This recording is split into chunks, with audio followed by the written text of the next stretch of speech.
Salut tout le monde, bienvenue dans ce tout nouveau podcast, j'espère que vous allez bien, c'est le D, David K, on va réagir aujourd'hui à la vidéo de Kibiki TCG, la vidéo Je suis un escroc.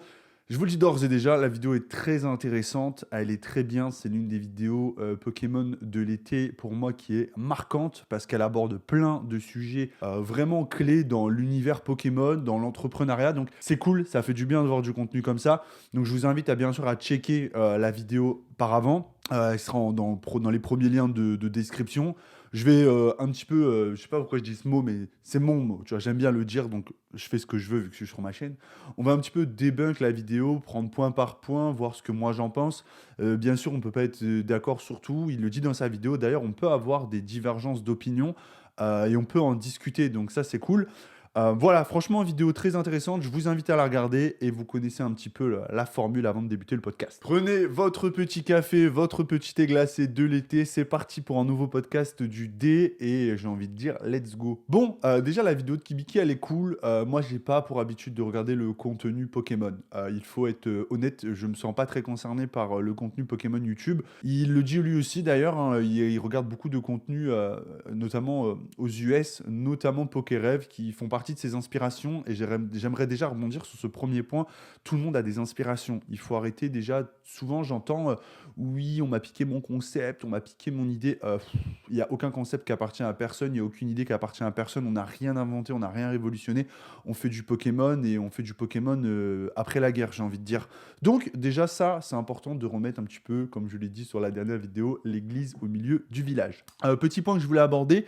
Au début, je voulais faire une vidéo où je vous montrais mes dernières réceptions de cartes gradées que j'avais achetées, etc. Et où je parlais de cette vidéo parce que, bien sûr, indéniablement, Kibiki aujourd'hui, on le sait, est un personnage clivant de l'univers Pokémon avec une visibilité. Ça me faisait chier de réagir à la vidéo en mode podcast. Je voulais donc présenter mes réceptions, etc. Mais j'ai essayé le format et j'étais pas concentré à la fois sur les réceptions quand je vous présentais les cartes et le sujet. Je perdais le fil conducteur, donc je me suis dit mauvais bail, mauvais bail. Je me suis dit je vais pas faire ça.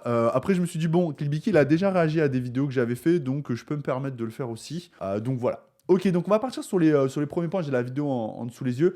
Donc déjà, il parlait d'un point, je suis trop cher. Bon, encore une fois, c'est tellement, j'ai envie de dire, c'est tellement ennuyant de revenir sur ces sujets-là. Il le dit lui-même, il y a 8 personnes qui travaillent avec lui, on est en France, tout le monde connaît le fonctionnement, tout le monde connaît le système. Si vous voulez payer des gens, c'est compliqué. C'est pas pour rien que moi je suis tout seul. C'est parce que sincèrement, j'ai pas la volonté, j'ai pas le courage de monter une équipe, de payer des gens. Déjà, le comptable, il me rend fou avec le peu qu'il me demande. Donc, j'ose même pas imaginer quand tu as une boîte comme ça. Donc, très clairement, déjà, ça, il faut bien comprendre que c'est un boulot à part entière. Hein. La gestion de sa société, c'est vraiment des compétences. Il faut être très clair. Donc, je suis trop cher, bah, ça n'a pas vraiment de sens, les gens qui disent que tu es trop cher. Bah oui, mais en même temps, il fait tourner une société, il fait tourner une boîte, il essaie de se diversifier, donc forcément, c'est compliqué. Donc dire de quelqu'un qu'il est trop cher, voilà, un peu ennuyant comme débat. Ah merde, il va me relancer la vidéo avec le son et il me met les pubs. Putain, Kibiki met des pubs dans ses vidéos, c'est vraiment un schlag, je supporte plus. Moi aussi, il y aura des pubs dans la vidéo, très clairement. Même si ça fait pas 50 000 vues, c'est toujours cool de voir un peu de monétisation. Donc là, j'attends qu'il me passe les pubs. Pour ceux qui se posent la question, c'est toujours cool voilà, d'avoir le travail qui paye. Et quand tu travailles, tu as envie qu'il y ait une rémunération, tu as envie qu'il y ait quelque chose. Et ça passe indéniablement par l'argent que tu gagnes. Hein. La reconnaissance, c'est bien. L'argent, c'est quand même un peu mieux. Je vais prendre le deuxième point. Il y avait tellement de points intéressants que je voulais aborder, mais je vais reprendre les points clés, tu vois, de ces titres en jaune. Si je les retrouve, David, tu aurais pu mettre des marqueurs timeline, etc. On va reprendre tiens, le point 4 où il dit aucune passion. En fait, il n'y a aucune passion, c'est assez intéressant ça, parce que quand tu fais ce genre d'activité, avec le temps, j'ai dû apprendre à mes dépens que je devais dépassionner certains points de mon activité, certains points clés. C'est une passion. Quand je m'achète une carte, c'est une passion. Dernièrement, j'ai vu une carte, j'ai vu un Raichu brillant que j'ai envie de m'acheter de Néo. Il est incroyable, ça me rappelle toute mon enfance. Mais c'est très cher, c'est 1000 € la carte. Déjà, un, j'ai pas forcément les moyens. Deux, je pourrais me la payer si je revendais des cartes ou des items. Trois, c'est un achat coup de cœur. C'est pas un investissement de scellé, c'est un achat coup de cœur. Comme il dit, il y a un moment, tu fais des choix c'est important, tu fais des choix pour ta société. Et moi, j'ai fait des choix pour ma société. Quand j'ai revendu certains items, je l'ai déjà dit, c'était des choix pour la société. Tu peux pas tout faire avec passion. Il y a des choses que tu fais avec passion, mais tu peux pas tout faire avec passion. Quand tu crées du contenu, tu crées du contenu avec passion. Comme il le dit, tu fais 1000 vidéos sur Pokémon, tu fais 1000 vidéos sur un sujet, t'es passionné. Moi, les gens le savent. Si j'ai réussi sur Brawl Stars, si j'ai réussi sur Clash Royale à une époque, c'est parce que j'étais passionné et que ça se sentait dans mon discours, que ça me prenait au trip quand j'allumais la tablette et que je jouais au jeu. Et quand ça a commencé à moins marcher pour moi, c'est tout simplement parce que ça se sentait que j'étais plus passionné, j'étais plus investi, donc ça marche plus. Donc il a raison sur le point de quand tu abordes un sujet, si tu es passionné, les gens ils le ressentent. Les gens ils vont le sentir et c'est ça qui fait que ça va marcher. Et ensuite, je voulais dire un autre truc sur l'achat voilà, en fait, de cartes, mais tu fais des choix, voilà, je me dis, bah ouais, mais est-ce que aujourd'hui, c'est pas plus intéressant de dépenser 1000 € pour ma société ou éventuellement d'investir 1000 € dans du scellé? Bah si, il faut être honnête, il faut que je sois honnête, c'est plus intéressant. Donc oui, j'ai envie de m'acheter cette carte parce qu'elle me rappelle mon enfance, etc., etc. Mais on fait des choix, et on fait des choix qui sont euh, dirigés par ce qu'on veut créer, par ce qu'on veut monter, par ce qu'on veut apporter. Et on ne fait pas des choix personnels. Donc moi, encore une fois, j'ai aucun souci avec ça. Comme il dit, il a des items vintage, il les met au prix du marché, parfois un peu plus cher. C'est le jeu, c'est le jeu. Moi, ça me choque pas. Moi aussi, j'ai des items très rares sur. J'ai des items très rares sur. Pardon, c'est mon téléphone qui sonne. J'ai des items très rares sur Rise. Bah, ils sont très chers ou alors un peu plus chers qu'au prix du marché. Mais c'est comme ça que ça fonctionne. Donc voilà pour ce point. Et il y a un point que je vais aborder en toute fin de vidéo qui sera les gens qui vous disent, entre guillemets, ah ouais, mais lui, il est passionné, le vintage, etc. Ça, on va revenir dessus. C'est un point qui m'exaspère au plus haut point. Côté brocante, je vais passer parce que je fais pas de brocante, je regarde pas le contenu brocante. Je sais qu'il a été accusé d'escroquer je sais pas quoi, en brocante, d'abuser de sa commune. Mais en fait, les frères, vous allez faire une brocante. Si vous voyez un booster, c'est de base à 10 €. Vous allez pas dire au mec, ça coûte 500. C'est le principe de la brocante, c'est de trouver des bonnes affaires, de dénicher des petits trésors. Donc oui, j'ai envie de dire. Donc là, encore une fois, il y a pas de, il y a pas de, il y a pas de débat. Tiens, là, il y a le point numéro 6 qui était, je vais regarder, hop, hop, hop. Voilà. J'aime bien faire les vidéos React, en fait, je trouve ça cool. J'aime bien le format. Le point 6, c'était les faux concours. Ah, très intéressant ce point-là. Tu vois, je me fais prendre un peu à mon. J'ai fait une vidéo dernièrement où je parlais de tous ces concours, des faux concours. Pour être totalement clair, je ne parlais pas de Kibiki. Ça s'est ressenti, je pense, dans mon discours, mais quand même, il y a eu peut-être un peu d'amalgame parce que j'ai eu quelqu'un dans mes commentaires qui m'a parlé de Kibiki. Et ce à quoi j'ai répondu, du coup, il y a déjà 2 3 jours. Kibiki fait partie de ceux qui ont les moyens de le faire. Tu vois, il faut aussi être clair sur ça. Moi, ce que je reproche, c'est ceux qui n'ont pas les moyens. Donc, pour parler des youtubeurs, parce qu'à un moment, je parlais des créateurs de contenu, et je reviens, et il y a un petit malin dans les commentaires qui m'a dit oui, moi, je fais gagner un booster, et pourtant, je fais 200 vues, etc. Les gens ont la fâcheuse tendance à déformer vos propos. Mes propos dans la vidéo étaient clairs. Ils étaient très clairs. Je disais, quand vous faites 200 vues par vidéo et que vous faites gagner une display à chaque vidéo, c'est une question de bon sens que de comprendre qu'il y a de grandes chances que le concours... Voilà. Donc, je ne parlais pas des concours de un booster, je parlais des concours de ceux qui font gagner une display à chaque vidéo. Et pour revenir donc sur les concours de Kibiki, il disait qu'il fait gagner un item par semaine. Je comprends, il a les moyens de le faire. Donc, ce n'était pas Kibiki qui était ciblé. En revanche, là où je suis en désaccord avec Kibiki, c'est sur les plateformes. Je ne suis pas en désaccord contre son contenu, contre ses machins. Parce que quand lui, il fait gagner un truc avec Whatnot, Whatnot l'a validé, Whatnot sait qu'il le fait gagner, etc., etc. Ce qui me fait chier aujourd'hui, c'est d'aller sur des plateformes et de ne voir aujourd'hui plus qu'en miniature, en titre, sur une je vais pas dire une majorité, mais sur une grosse partie des ventes, aujourd'hui, le titre, c'est giveaway à gogo, truc à gagner. Et en miniature, c'est giveaway machin. En fait, on n'a plus de contenu, on a des concours. Donc, on va dire que je suis partiellement d'accord avec ce qu'il dit et partiellement pas d'accord. C'est-à-dire que pour son cas, il a les moyens de le faire et il le fait et il a raison. Parce que c'est validé par l'appli, parce que c'est encadré. Mais dans la majorité des autres cas, c'est pas encadré, c'est pas réglementé et c'est mal branlé. Il faut être très clair. Les concours qui durent 6 mois, voilà. Quand Kibiki fait gagner une PS5 sur un live, à la fin du live, la PS5, elle est tirée au sort via le système de l'application et elle est gagnée. Contrairement à beaucoup de lives actuellement où c'est des giveaways faits avec des tirages au sort qui sortent d'une appli, on ne sait pas où, probablement un peu, on va pas se mentir, il faut dire les termes, c'est souvent un peu arrangé. Donc, encore une fois, c'est une question de bon sens. Je ne dis pas que tout le monde est des escrocs, non, mais je dis juste qu'il faut être méfiant et qu'il serait bon aujourd'hui que ces concours soient encadrés. Je ne parle pas, encore une fois, du concours de Kibiki ou des gros influenceurs qui sont très souvent encadrés par les plateformes, pour le coup, mais, ou même des fois financés par les plateformes, et le dit lui-même, mais bel et bien de toutes ces ventes, de tous ces concours qu'il y a partout. Voilà, je pense que j'ai assez voilà, étayé mon propos, donc c'est important.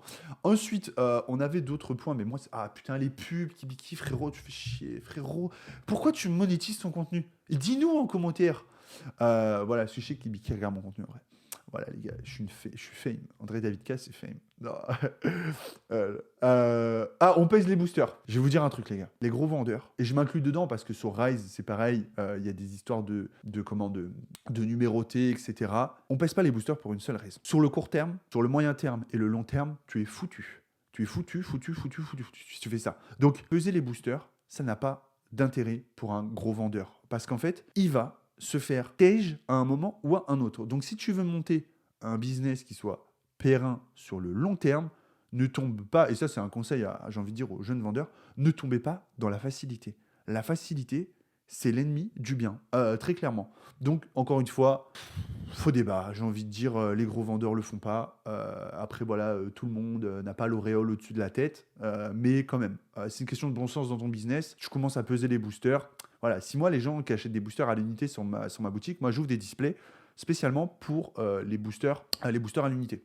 Comme ça, moi, je me fais pas, on me prend pas la tête. Donc oui, au moins, quand il y a un mec qui reçoit un truc lourd, eh ben, il met la petite photo, il met le petit machin, toi tu partages et ça te fait bonne com. C'est le meilleur, voilà, ça c'est le meilleur truc qui soit. Donc les boosters pesés, vas-y Balek, encore une fois, c'est un non-sujet. Mais je comprends par contre que, en vrai, en regardant la vidéo, tu le sens impacté. En vérité, tu le sens impacté. Il faut être honnête, tu le sens impacté et c'est normal. En fait, c'est normal parce qu'en fait, aujourd'hui, Kibiki, il faut dire les termes, il est en haut de la chaîne alimentaire dans Pokémon. Du coup, plus tu es en haut de la chaîne alimentaire, plus tu es sujet aux critiques. Et tes sujets aux critiques qui sont durs. Et quand tu es passionné et que tu es investi dans le truc, c'est souvent difficile de se détacher des critiques. Voilà. Encore une fois, j'ai vécu beaucoup, tu vois. Et en vrai, quand j'ai monté la chaîne Clash Royale, elle a eu une ascension, un essor qui était tellement grand que tous ceux qui étaient là avant, en fait, j'ai jamais été copain avec eux. Et moi, j'avais qu'une envie, c'était d'être copain avec eux. Moi, je voulais être copain. Je me disais, trop bien, je fais des vues, je brasse des likes, je brasse des 10 000 commentaires et tout. Là, ça va être mes copains et tout. Et en fait, c'est pas devenu mes copains parce qu'en fait, c'était une question de concurrence. Mais au début, je me rendais pas compte. J'étais un peu trop con, un peu naïf. Du coup, je me rendais pas compte. Et en fait, bah, les gens, voilà. La vérité, c'est que Kibiki, il dérange parce que Kibiki, il vend beaucoup de Pokémon et Kibiki, donc, il prend une part du marché. Dommage de réfléchir comme ça. Parce qu'au final, il y aurait plein, je pense, d'associations de youtubeurs que les gens aimeraient voir. Je sais pas, Kibiki, tu vois, il fait des vlogs, il fait tout ça. Il y a plein d'autres youtubeurs qui font des vlogs et qui font ça. Et les gens, ils aiment bien les feats. Ils aiment bien les feats IRL. Je parle pas des feats en audio ou des conneries comme ça. Ils aiment bien les feats IRL. Et je pense qu'il y a plein d'associations qui seraient sympas, mais ça se fait pas parce qu'il y a des conflits d'intérêts, de machin, de ceci, de cela. Et on en revient donc du coup à c'est pas le monde des bisounours. C'est pas le monde des bisounours. D'un point de vue extérieur, c'est pas voilà, on pourrait penser que c'est cool, mais c'est pas cool. C'est très vraiment pas cool. Tous les jours, il y a des histoires, tous les jours, il y a des machins, tous les jours, tu es accusé de ceci. Tu te retrouves avec des boîtes qui veulent pas travailler avec toi. Et comme il dit, l'argent, c'est le nerf de la guerre. Il a raison. Il a une équipe, il a des employés. Il a besoin de cash pour faire vivre sa société, pour faire vivre sa petite famille Cariou. Donc, c'est chum. Je vous jure, les gars, c'est chum. Il a raison de faire un métier qui est chouette. Mais il y a trop d'histoires, il y a trop de problèmes, il y a trop de machins. Tu sais, par exemple, là récemment, on m'a dit, dans ma dernière vidéo, on m'a dit ouais, David, fais une vidéo sur David Lafarge, il est plus avec Blazintel. On bat les couilles, en fait. Très clairement, je comprends pas. Tu vois, SGS, c'était d'utilité publique. SGS, c'était une boîte de gradation, ça touche tout le monde. Moi, j'avais mon avis sur SGS, donc je le donne. Je donne mon avis sur l'association de la promotion des SGS. Mais là, que David Lafarge, il soit plus avec Blazintel, qu'est-ce que ça change pour le consommateur? Le consommateur, il va sur Blazintel, il achète, il reçoit de la même manière que David soit là-bas ou pas là-bas, ça ne nous concerne pas. Donc en fait, c'est bien de débattre sur des sujets utiles, comme par exemple SGS, mais pour autant, il y a des sujets qui sont inutiles, comme Blazintel, que David Lafarge il soit plus là-bas, ou que le bras gauche, le bras droit, le doigt de pied, il soit plus là-bas. On s'en fout du moment que le service il est le même. Donc, encore une fois, ce n'est pas d'utilité publique. Et les gens, ils sont un peu, ils aiment bien tous ces sujets-là, un peu, ces sujets clivants, mais c'est des sujets un peu merdiques aussi. Faut le dire. C'est bien de faire. Moi, j'aime bien, j'adore faire des podcasts, j'adore parler de l'actu Pokémon, j'adore réagir à ces vidéos. Je le dis, je kiffe ça. Mais pour autant, faut pas faire des histoires là où il y en a pas. Et des fois, comme je dis dans la vidéo, donnons-nous la main, pardon, pour aller un peu plus loin. Ce serait vraiment plus fat. Tu vois, donc voilà. Le fait que c'est de base. Franchement, des fois, non, mais en fait, la majorité des points qu'il aborde, je me rends compte que c'est des non-sujets. Parce qu'en fait, peu cher, il se retrouve à se justifier, à débattre sur des sujets qui sont tellement. Mais frérot, bien sûr qu'il a pas truqué la display. Je comprends pas, la display elle est ouverte en live, les boosters ils sont ouverts en live. Il y a un moment, je comprends pas. Il faut arrêter. Non, mais trop, c'est trop, quoi. Tu vois, donc je vais même pas, voilà, je vais même pas étayer ce point-là. Et je vais conclure avec mon avis sur tout ça et ceux qui, voilà, ah non, on va conclure un peu avant avec ceux qui disaient la collection. Et il y a un moment, il dit un truc et ça fait du bien. Il n'y a pas de vrai ou de faux collectionneurs. Vous collectionnez ce que vous voulez, bordel. Vous voulez collectionner le CD, vous collectionnez le CD. Vous voulez collectionner le récent, et bah vous collectionnez le récent. Et vous voulez collectionner le vintage, vous le collectionnez le vintage. Et il n'y a pas un meilleur collectionneur dans le lot. C'est pas parce que tu collectionnes le vintage que tu es plus légitime que celui qui collectionne le récent. En fait, ça, franchement, ceux qui pensent comme ça, je vais pas dire ce que je pense de vous, mais vous le savez. En fait, c'est vous qui apportez la mauvaise ambiance à penser que vous avez le droit de penser qui est un bon ou un mauvais collectionneur. Parce qu'en fait, dans ce cas-là, moi qui ai revendu mes displays XY pour monter ma boutique, pour monter ma société de manière différente, machin, ça fait quoi? Ça fait de moi un mauvais collectionneur? Parce que j'ai dû revendre du Pokémon? Mais en fait, je vous explique. À un moment, j'ai dû sacrifier une partie de ma collection que j'aimais énormément pour tenter de faire quelque chose. Et peut-être qu'un jour, je vais me retrouver dans la sauce parce que ça aura pas marché. Mais j'ai essayé. Donc en fait, c'est horrible de juger les gens en disant ouais, lui il collectionne ci, lui il collectionne ça, lui c'est un collectionneur, lui c'est pas un collectionneur. Franchement, c'est chum. Franchement, je vous dis, je vais pas m'étayer plus parce que ça me gave. Moi, je vous dis, ça, c'est un sujet qui me saoule. Franchement, ça me saoule. Là que je peux me racheter un peu de Pokémon, que j'ai les moyens, on va me dire quoi? Ouais, mais t'achètes des primes, c'est pas non plus. Franchement, allez vous faire foutre, hein, ceux qui pensent ça. Franchement, laissez-nous tranquilles. Laissez-nous kiffer. Laisse-moi acheter un Corédon X de EV à 45 euros parce que je kiffe et que je trouve qu'il est trop beau. Laisse-moi tranquille. Franchement, voilà. Donc, j'aimerais finir par un point que j'avais abordé dernièrement sur tout ce qui est harcèlement. J'ai envie de dire quelque part ce que Vikibiki s'apparente à du harcèlement. En fait, quand vous êtes la cible de toutes parts, et c'est pour ça que j'ai envie des fois un peu de remanier un peu mon contenu, parce que, comme je dis, on apprend, on grandit, on mûrit avec le contenu, on mûrit avec l'âge. Et je me suis rendu compte des fois que j'avais fait du contenu qui n'était pas forcément, tu sais, qui menait dans un chemin qui n'était pas le bon. Donc, je vais le dire. Oui, toutes les critiques, même si on a plusieurs années d'expérience et que pour certains c'est plus ou moins que d'autres, c'est impactant. C'est impactant parce on reste des êtres humains. En dehors de ce contenu qu'on produit, on a une famille, on a une vie, et peut-être des fois dans notre vie tout n'est pas rose, peut-être dans notre famille tout va pas bien. Et encore une fois, toutes ces critiques, elles sont des fois difficiles à encaisser. Donc, tirer une balle dans le pied à ceux qui nous critiquent, parce que il y a des critiques constructives, je parle des critiques qui ne le sont pas, elles sont souvent difficiles à encaisser parce que c'est, voilà, t'as pas envie d'ouvrir des messages où on dit t'es qu'une putain de merde, machin, etc. J'avoue que c'est chum. Donc j'ai plutôt envie d'encourager la commu positive à vous dire continuez ce que vous faites, la commu positive, à liker les vidéos, à les commenter, à apporter du soutien à vos créateurs de contenu, parce que c'est grâce à vous qu'on continue de créer en fait. C'est pour vous qu'on crée et c'est grâce à vous qu'on continue. Donc continuez, parce que ça fait du bien, ça nous apporte de la force, mais sachez qu'il faut qu'on reçoive 10 messages positifs pour effacer un message négatif. Voilà, c'est ça le ratio aujourd'hui. Parce qu'on est sur Internet et qu'Internet, c'est difficile. Donc, la vidéo de Kibiki, elle est très cool. Elle reflète une grosse partie de ce qui est devenu actuellement le business autour de Pokémon. Moi, je lui tire mon chapeau. Je vous dis clairement, j'ai pas le courage de monter une société avec autant de personnes. Là, je vais aller à Bordeaux. Je sais que je vais voir des créateurs de contenu et je vais faire ce que j'aime, c'est-à-dire créer du contenu à plusieurs. Ça, c'est mon truc à moi. J'adore les podcasts parce que c'est mon truc aussi. Je suis content d'avoir lancé ça marche, c'est cool, je kiffe.